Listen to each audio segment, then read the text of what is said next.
Thank you so much, Mark. Friends, let's take a couple of breaths. Just that. Deep breath in. Deep breath out, maybe through the mouth to start with. And to invite you to close your eyes, to really be in the sensations of your body. To let my voice guide you. Breathing in.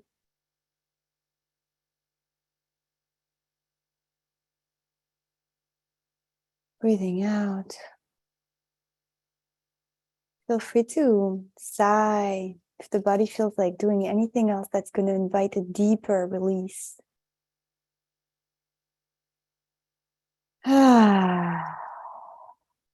Free to move your shoulders. If you feel like there is anything tense, you can move your shoulders up and back. A few grounding breaths. Taking your time to arrive. If you feel like that was helpful and that you could need a couple of more deeper breaths like this, do so at your own pace.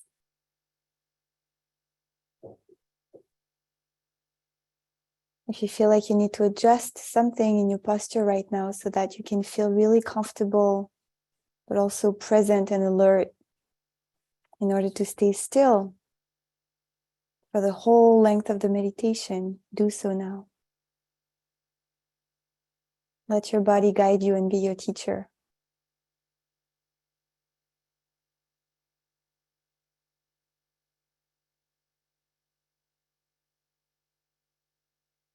If you feel like you still need to put aside, excuse me, winter in Tel Aviv, to put aside a telephone or to close some notifications, to do anything that will really enable you to give yourself the gift of presence for this half hour, do so now.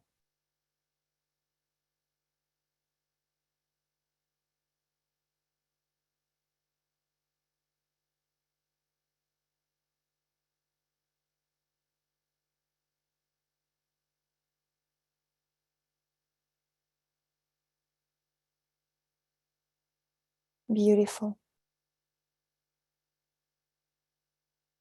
I want to invite you to sit with dignity, to sit really like, as the Rabbah says, like sons and daughters of the king, of the nobility of the source of life.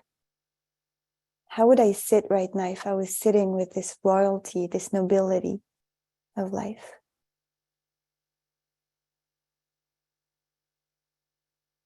There is something very beautiful about the meditation posture.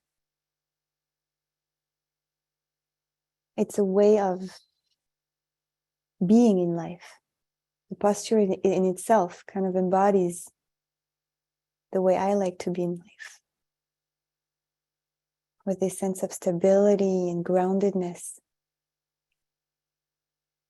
the sense of strength and confidence that comes from it, a sense of balance. Personally, I'm sitting on the floor on a cushion, cross-legged, and I feel my body really equally kind of spread on the left side and the right side, on each side of my spine. And if you're sitting on a chair with your feet on the floor, taking a moment also to feel that groundedness of the sole of your feet. Just bring awareness right there, the sole of your feet. Maybe allow them to be a little heavier.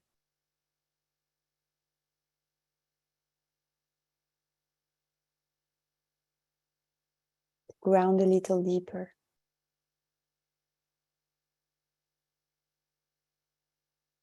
Allowing your legs also and your sitting bones.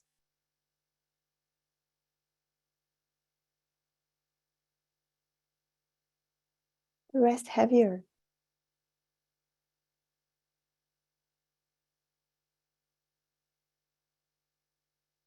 And as you ground yourself in stillness, maybe you can feel your spine straightening up naturally, your shoulders becoming lighter. If you can, I want to invite you to hold your spine rather than using the back of the chair. Really hold your body by itself and its own beautiful alignment, natural alignment, if that's available.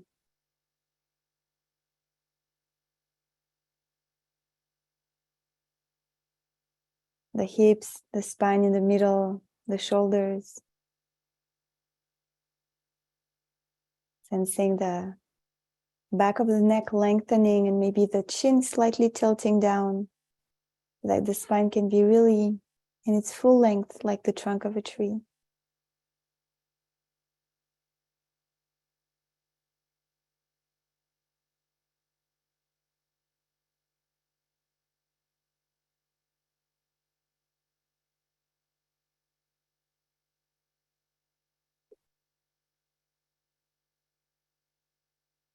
Really like a tree grounding towards the earth and stretching towards the sky.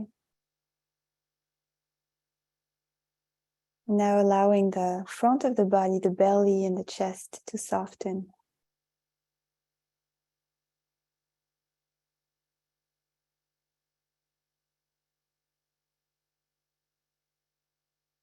And all the muscles of the face.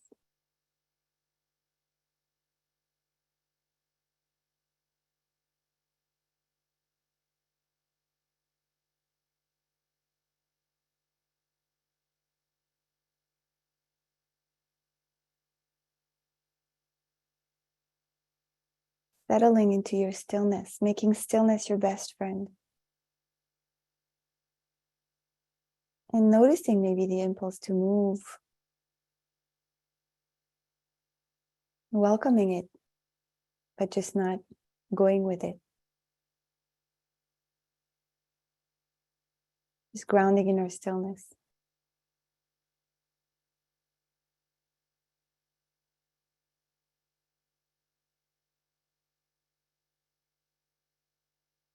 And if it helps you to stay present in your body, instead of moving left and right with the thoughts of the past and the future, you may place a hand on your heart and a hand on your belly.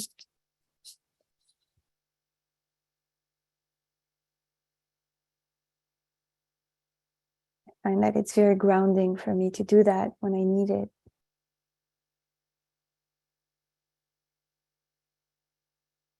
Also because there's a natural movement within the stillness. Chest expanding and falling.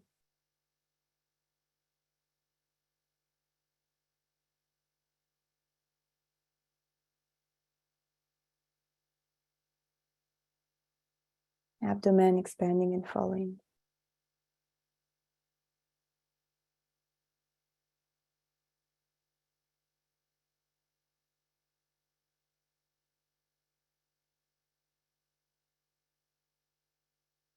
We'll sit like this for just a couple of more minutes of quieting.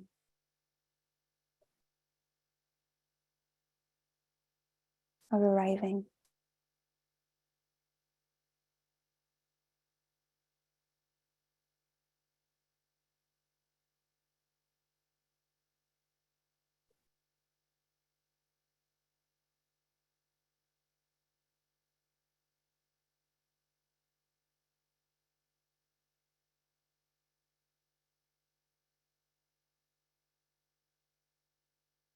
You may choose as your anchor for presence, following the physical sensation of the rising, the falling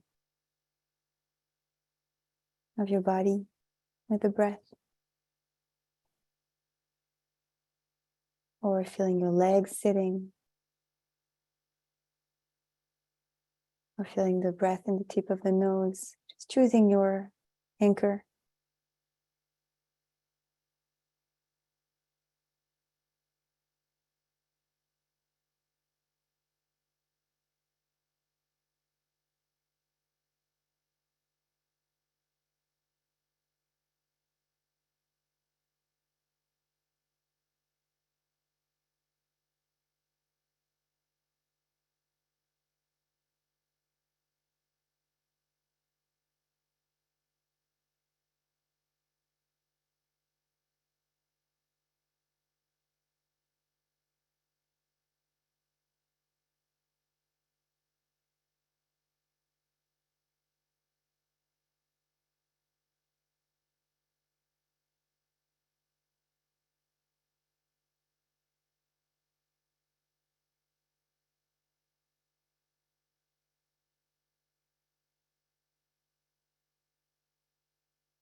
Let's take a deep breath in.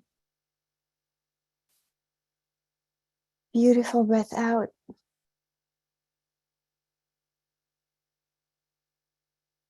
Feel free to stay with your hands on your chest and on your belly, to stay with your eyes closed. That feels comfortable.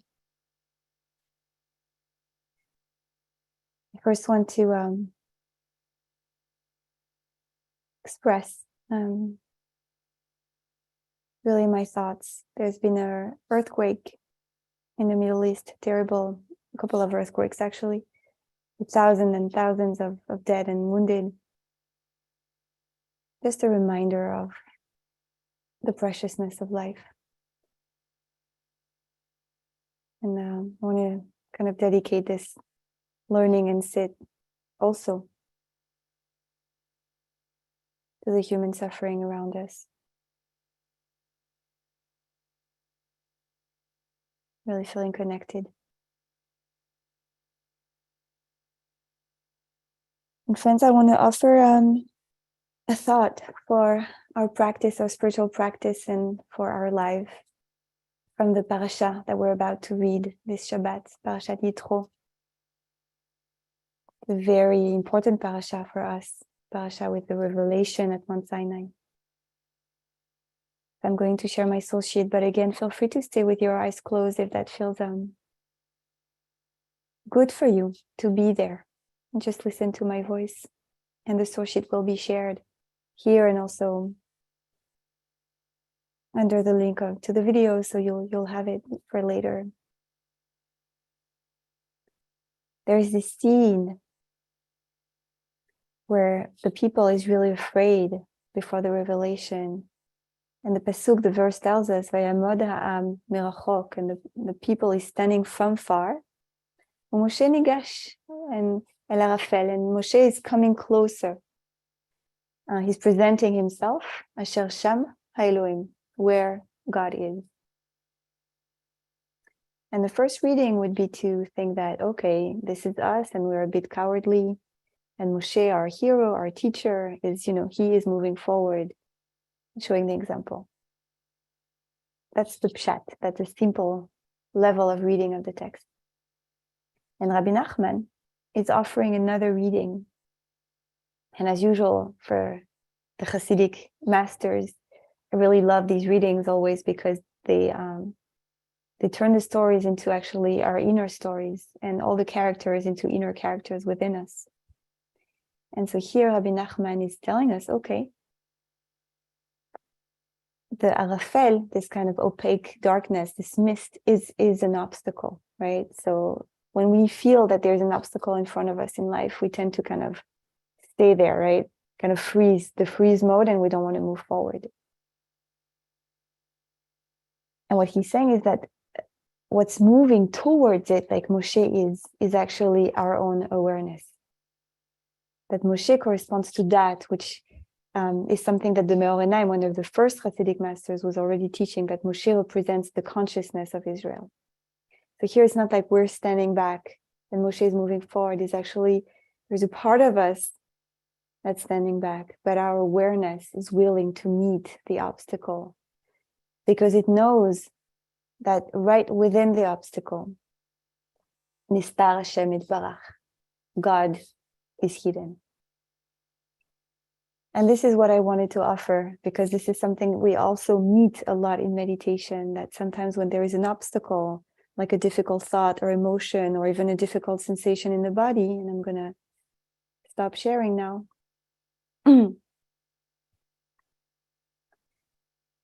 We tend to want to avoid the obstacle. And so that's why I started our meditation with an invitation for stillness, because one of the first ways we kind of run away from the obstacle in meditation is actually not by staying still, is by fidgeting, being restless.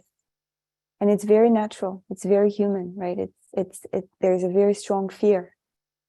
But actually one of the invitations in meditation, unless we get to the level where there's really trauma, and then it's better not to stay with it and not to stay still. But unless these specific cases, it's actually a huge gift we do to ourselves when we actually stay because then our awareness comes forward towards the cloud, the dark cloud, the obstacle, the fear, because sometimes it is a dark cloud because we're not even sure really what there is within. And their stillness is our best friend, really our best friend. All we have to do is let our awareness go forward from this place of deep trust. Within this dark cloud, we may find like really, really a spark. And this is something I'm sure that most of you have encountered in your lives when you've actually agreed to go towards an obstacle or to let yourselves be kind of met by an obstacle. That the transformation after was always beautiful. But it takes that trust. Like we say in common wisdom, the obstacle is the way.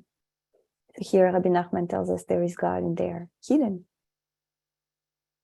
And maybe if we come towards and are willing to meet, maybe we will see, maybe it will be revealed to us. So friends, let's sit and let's meet what comes to us. And maybe we will not be meeting obstacles in our fit today. And maybe we will. I want to invite you, if your eyes were open, to close your eyes again or to gaze gently down so that we can come within again, meet what's inside. Taking a deep breath in. Deep breath out.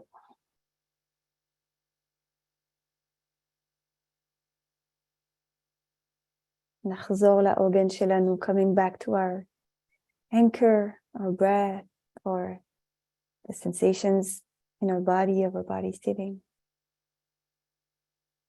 It's just an anchor for us to stay present instead of drifting away in thought. We'll just sit here, letting our awareness meet what comes to us.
And every time we drifted away in thought again, it's perfectly fine. It's very natural. Just inviting our presence, our awareness to come back to presence so we can keep meeting what is.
And can we come to full presence for the last minute?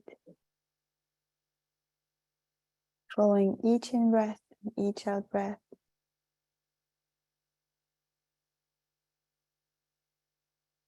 Each sensation in our body.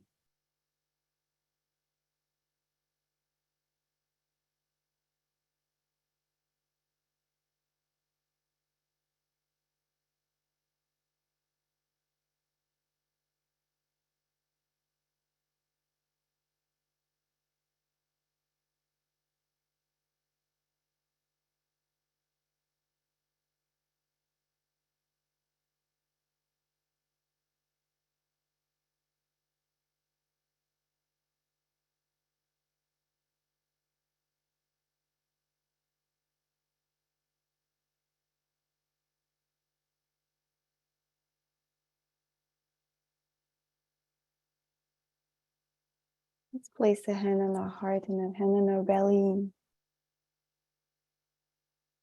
And thank our own teacher, our own inner Moshe, Moses, our awareness,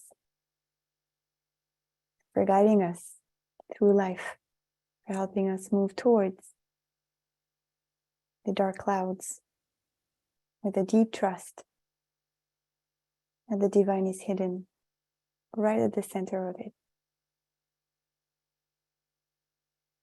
Deep breath in. Beautiful breath out. Gratitude for yourself, for your practice. And let's say Kaddish to Rabbi Mark. Gratitude to you, Mira. Thank you so much for this beautiful practice today.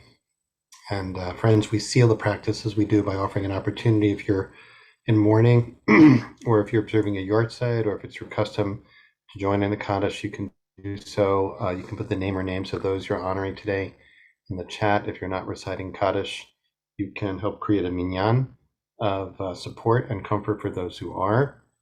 Today, I am actually observing the 5th yahrzeit of my father, Abraham Yaakov ben Moshe Yisrael Bepesha, as well as the yahrzeit of my grandmother, Rebecca Miller. And invite those of you, as I mentioned, to put the other names of those you're remembering today in the chat, either now or after we recite the Kaddish. Thanks to Kat Esposito for sharing the words. And if you're reciting Kaddish, I invite you to join me by rising in body or in spirit to recite the Kaddish together.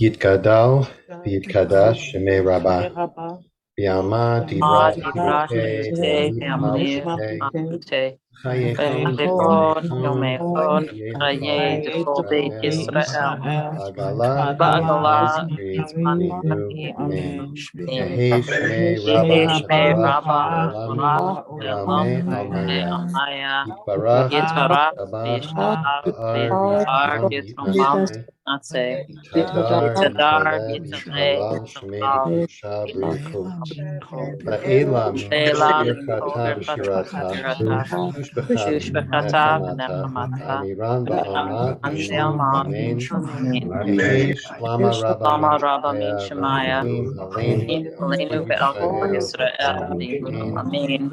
Oseh Say Shalom shalom, V'Imroma, shalom, Aleinu Aleinu. Ve'al Kol Yisrael, Yeah, Beit shalom, Hillel, Aleinu v'yakol, Israel v'yakol, Beit Hillel. Amen. Friends, thank you so much for joining us today on this Tuesday, the 16th of Shvat. If you're leaving us now, we hope you'll join us tomorrow. We'll be led in practice tomorrow by Chaplain Marita Anderson.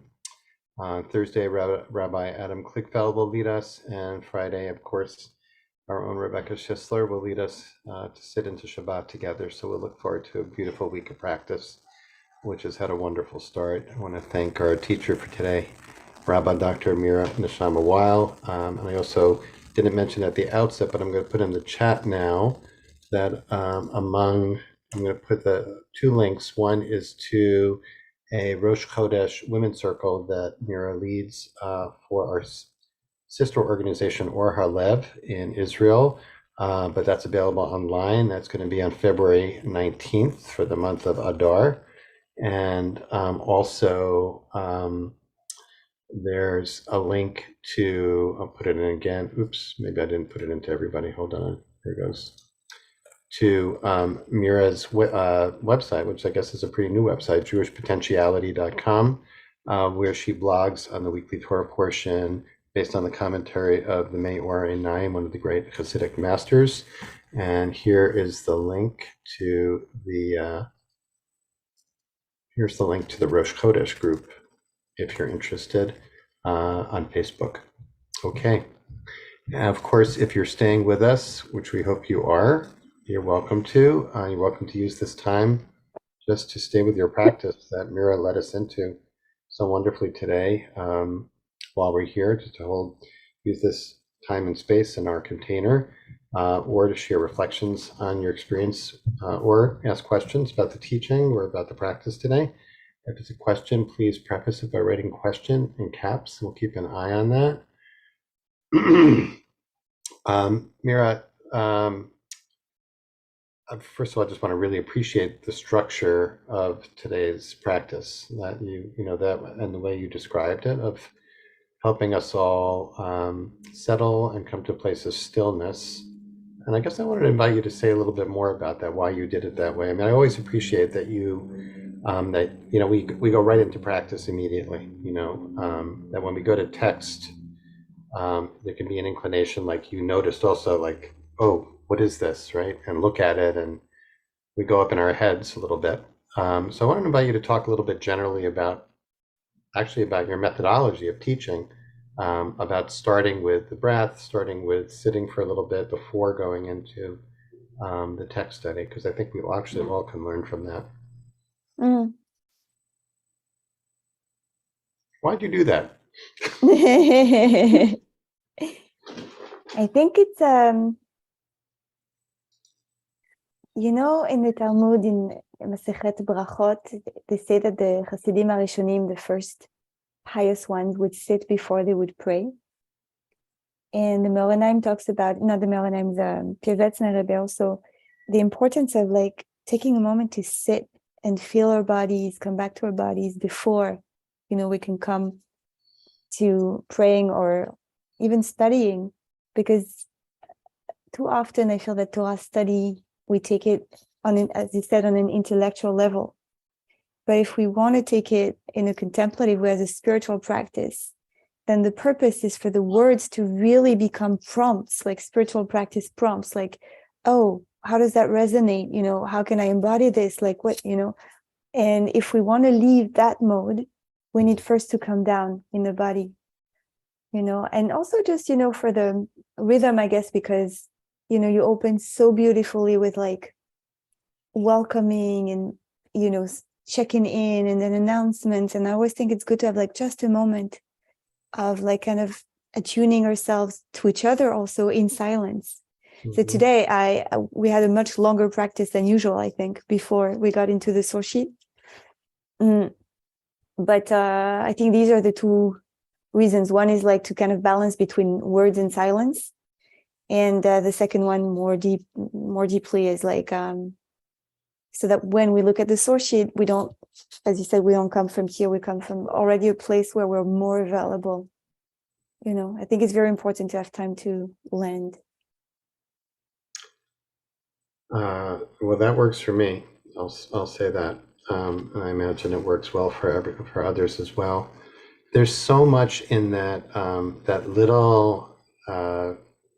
little bit of Perush commentary by Rabbi Nachman on that passage.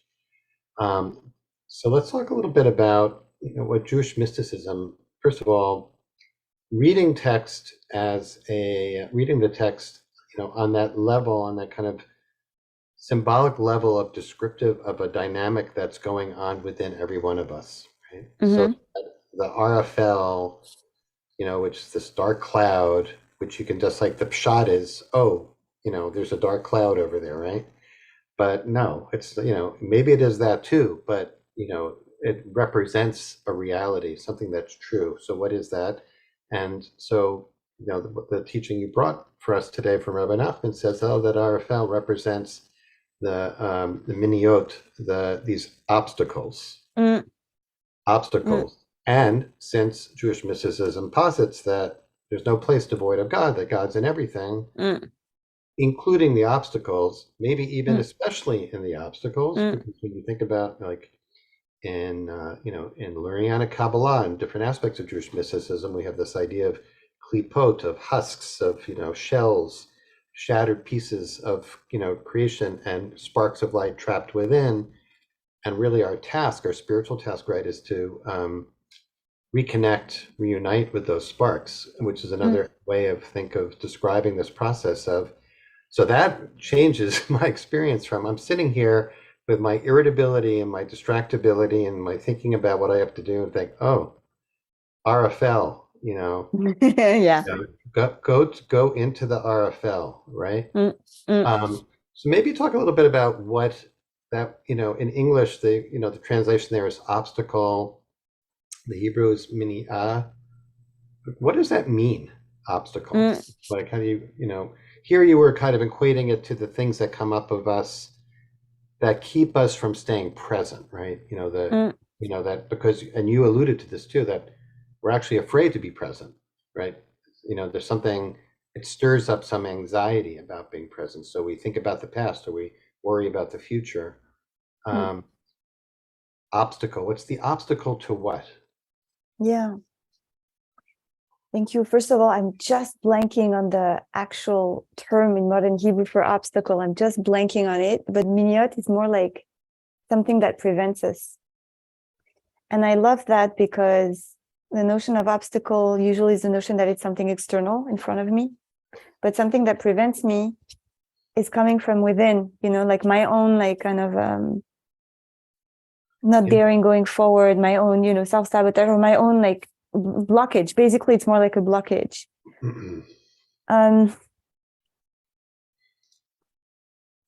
And one thing also I want to say is that it's actually very helpful, and what you described it very beautifully, like in your practice, like looking at the unpleasant emotions and feelings instead of going with them, like, oh, I can't sit today because I'm, restless and that, it's not pleasant. If we name it and we almost materialize it, and it's funny because it's kind of like we're going full circle here, because in the story, in the pshat, it's like, it's a cloud, so it's very material.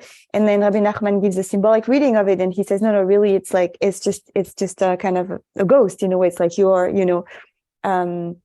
fears or like, and then in the practice, if we materialize it and we call it a dark cloud, and we're like, can I meet a dark cloud? Do I agree? So it makes it easier. I want to make sure I understood your question. Your question was, what are these obstacles? No, yeah, like what do there are obstacles or hindrances maybe to what? Oh, okay, yeah. I think it's just really for us to like fully like move forward in life, if that makes sense. Like for us to fully just like I can give very simple examples.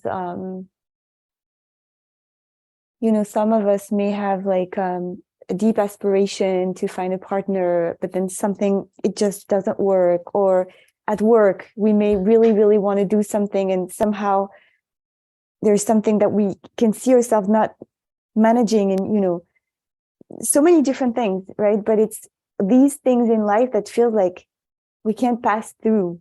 And sometimes it's deep fears, fear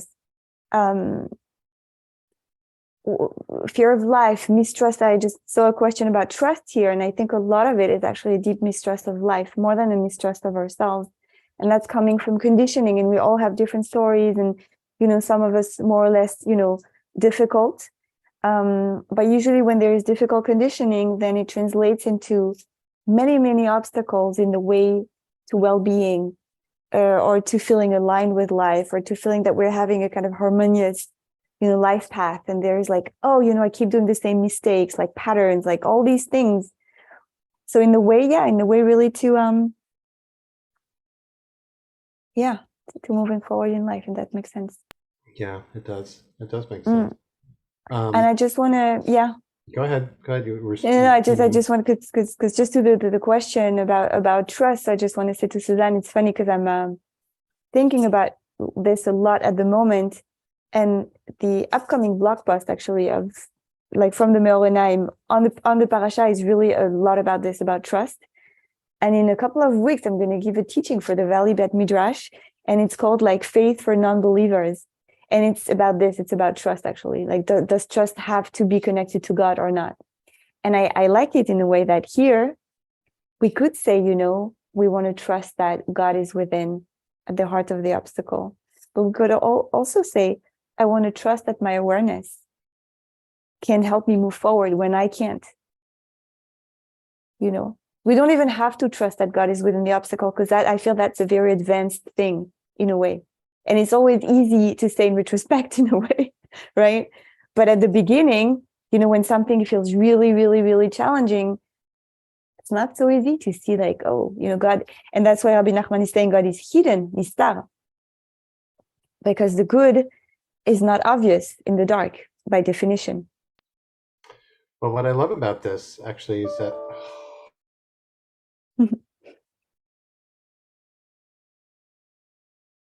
Attends.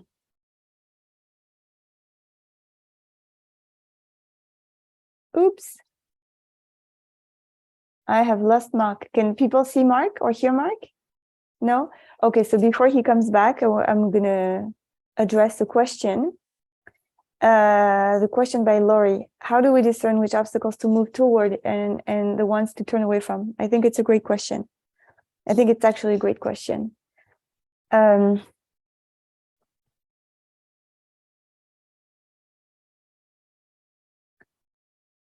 Let's put it this way. The things we need to turn away from are not necessarily obstacles. These are things, I'm going to call them this way, that feel that like they're dangerous, feel things that are not healthy for us. So Mark has disappeared. I'm sure, I think it must be his computer that went off. So I'm just going to talk until he comes back. But basically, I'm sure many of you have experienced wonderful. Mark. I'm back. I'm sorry. No, that's fine. I was talking.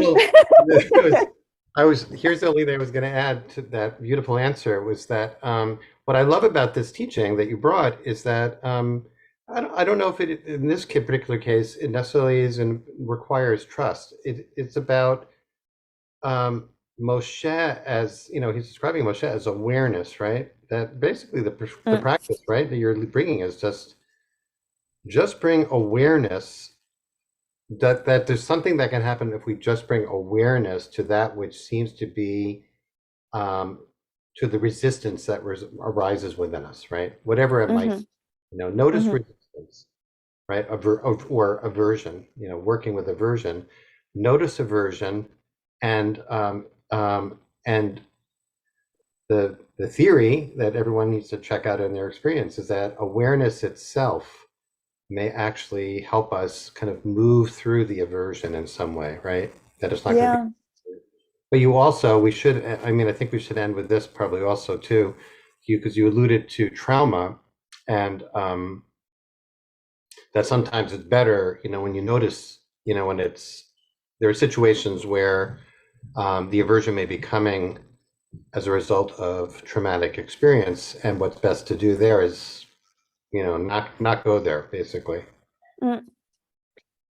Yeah, this is this is a more, I think, it's important to know that, and to know that like there is the rule that yes, it's good to meet the fear and the obstacle, except that's what I said before, and I want to say it again, except when it's like dysregulating. And if it's dysregulating, it's actually better not to go straight, but to wait till the system can take it.